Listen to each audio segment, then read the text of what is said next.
नमस्ते आप सभी को। मैं रीना ढिल्लों एक बार फिर से स्वागत करती हूँ आपका अपने यूट्यूब चैनल हिंदी विषय श्रृंखला में। तो भाई आज हम पढ़ने वाले हैं अनुसंधान की विशेषताएं। ठीक है। अनुसंधान जो हमारा यूजीसी नेट का पेपर फर्स्ट है उसके अंतर्गत सेकंड यूनिट है, रिसर्च एप्टीट्यूड। तो उसी का ये टॉपिक है कि अनुसंधान जो होता है उसकी प्रकृति या उसकी विशेषताएं क्या होती हैं, तो देख लेते हैं। अनुसंधान एक वैज्ञानिक प्रक्रिया है जिसके अनुसार चलकर किसी तथ्य की खोज की जाती है। अब अनुसंधान का अर्थ ही है खोज करना। ठीक है। किसी नए तथ्य की खोज करना। अनुसंधान की प्रक्रिया में तथ्यों के अनुसार ही परिकल्पनाओं की पुष्टि की जाती है कि हमने जो उद्देश्य निर्धारित किया है, हमारे मन में जो हमने परिकल्पना कर रखी है, योजना बना रखी है, उनके अनुसार ही हमें अपना डेटा लेना पड़ता है। अनुसंधान का आलेख सावधानी पूर्वक तैयार किया जाता है। जब हम अनुसंधान करते हैं तो साथ साथ हमें वो लिखना भी पड़ता है। अनुसंधान में गुणात्मक या परिमाणात्मक प्रदत्तों की व्यवस्था की जाती है और उनका विश्लेषण करके निष्कर्ष निकाला जाता है कि अनुसंधान में क्या किया जाता है। गुणात्मक तथा परिमाणात्मक। गुणात्मक जो हमारे लिए मतलब जिसकी क्वालिटी हमारे लिए कुछ जानकारी प्राप्त करवाने वाली हो, और परिमाणात्मक में हम उसको माप सकते हैं, परिमेय हो, जिसका हम मापन कर सकते हैं।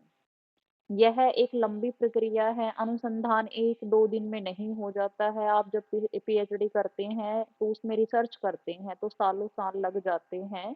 तो उसमें हमें अपनी जो सहजता है उसको बनाए रखना पड़ता है। लंबी प्रक्रिया है। यह नवीन ज्ञान की वृद्धि एवं विकास में सहायक होता है कि हमें अपना जो ज्ञान है वो बढ़ाने का अवसर मिलता है, और विकास भी होता है साथ ही ज्ञान का। प्रत्येक शोध कार्य की अपनी विधि व प्रविधि होती है जो शोध के उद्देश्यों की प्राप्ति में सहायक होती है। कि जो भी हम विधि अपनाते हैं वह हमारे उद्देश्य प्राप्त करने में हमारी मदद करती है। ठीक है। तो प्रत्येक शोध कार्य की अपनी विधि और प्रविधि। अनुसंधान में धैर्यशील होना चाहिए, ये पहले ही हम बता चुके हैं कि एक लंबा प्रोसेस है, तो इसमें धैर्यशील होना अत्यंत आवश्यक है। कई तो बीच में ही छोड़ देते हैं। अनुसंधान एक वस्तुनिष्ठ प्रक्रिया है। वस्तुनिष्ठ मतलब उसको हम छोटे छोटे भागों में बांट करके और फिर संपूर्ण अनुसंधान करते हैं। इसमें सामान्य नियमों व सिद्धांतों पर बल दिया जाता है।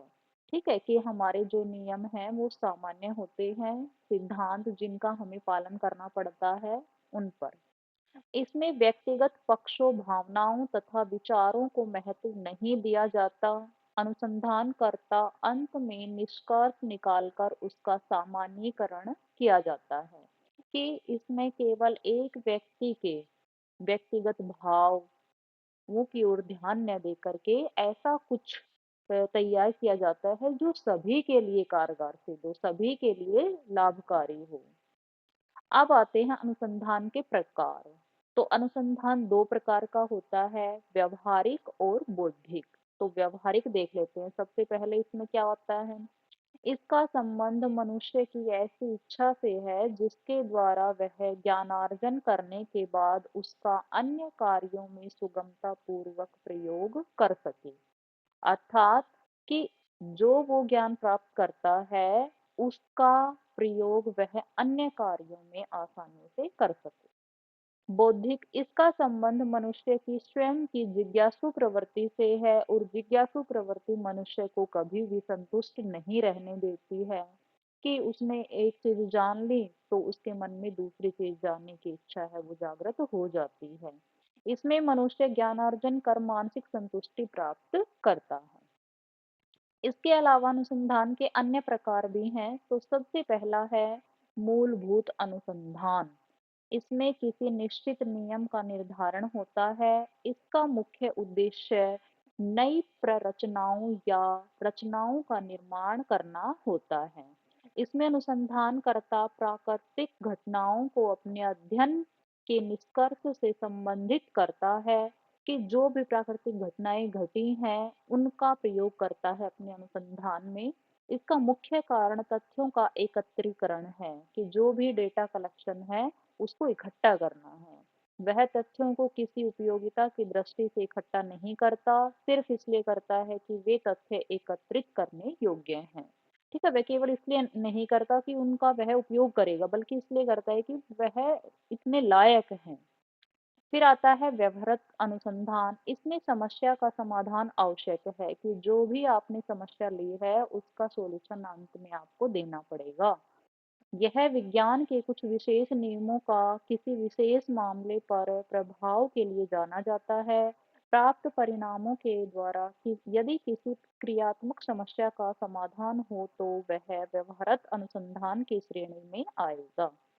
विज्ञान के अलावा सामाजिक विज्ञान में भी यह उपयोगी है। फिर आता है अनुसंधान के सोपान कि हमें कितनी सीढ़ियां चढ़नी पड़ती हैं जब हम अनुसंधान करते हैं।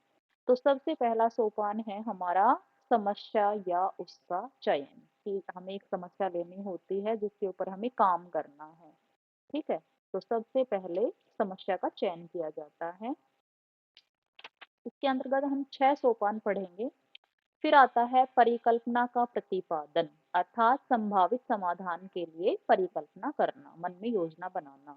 शोध की रूपरेखा तैयार करना, आंकड़ों या डाटा या तथ्यों का संकलन करना, आंकड़ों या प्रदत्तों का विश्लेषण करना और सामान्यीकरण तथा निष्कर्षों का प्रतिपादन। ठीक है, तो ये हमारे अनुसंधान के सोपान थे 6। सबसे पहले समस्या लेना, फिर परिकल्पना करना, फिर शोध की रूपरेखा, डेटा कलेक्शन, विश्लेषण करना कि क्या हमारे काम का है और क्या हमारे काम का नहीं है ये देखना, और लास्ट में उसका सामान्यीकरण करके निष्कर्ष देना।